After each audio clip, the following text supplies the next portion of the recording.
এই প্রতীক 11 তারিখে আমি পাবো, সেই প্রতীকে আপনারা বিপুল ভোট দিয়ে আমাকে নির্বাচিত করবেন। আমি আপনাদের জনসেবা, আপনাদের খেদমতের জন্য আমার জীবন উৎসর্গ করব ইনশাল্লাহ। সাংবাদিক ভাইরা আসসালামু আলাইকুম, এবং আমার সাথে যারা আসছেন, বিশেষ করে 2 নং গড্ডিবাড়ি ইউনিয়নবাসী, আমি তাদের কাছে কৃতজ্ঞ যে আজকে আমার মনোনয়নপত্র জমা দিলাম।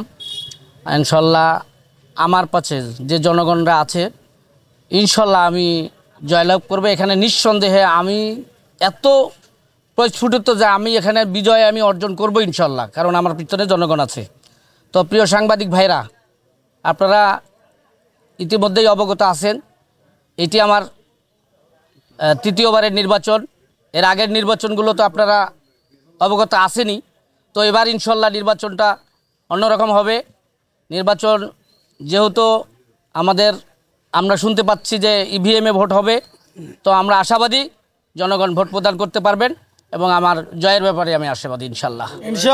আপনারা জানেন যে এই হাতীবান্ধা উপজেলার 12টি ইউনিয়নের মধ্যে একমাত্র রাক্ষসী তিস্তা নদী এই আমাদের বুকের উপর দিয়ে প্রবাহিত, এবং এই ইউনিয়নের 6টি ওয়ার্ড নদীর মধ্যে দিয়েই প্রবাহিত হচ্ছে, যে ওয়ার্ডের উপর দিয়ে পানি প্রবাহিত।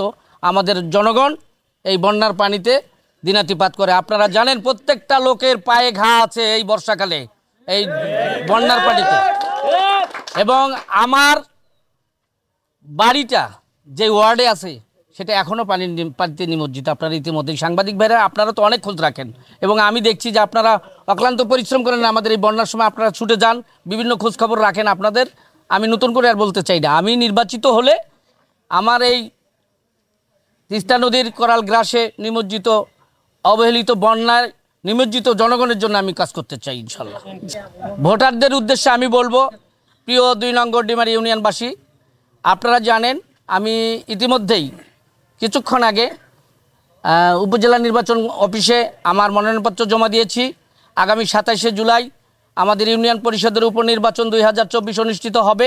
সেই উপনির্বাচনে আমি 2 নং গড্ডিবাড়ি ইউনিয়নবাসীর কাছে প্রত্যাশা করব যে এবারের নির্বাচনে আমার যেই প্রতীক 11 তারিখে আমি পাবো, সেই প্রতীকে আপনারা বিপুল ভোট দিয়ে আমাকে নির্বাচিত করবেন।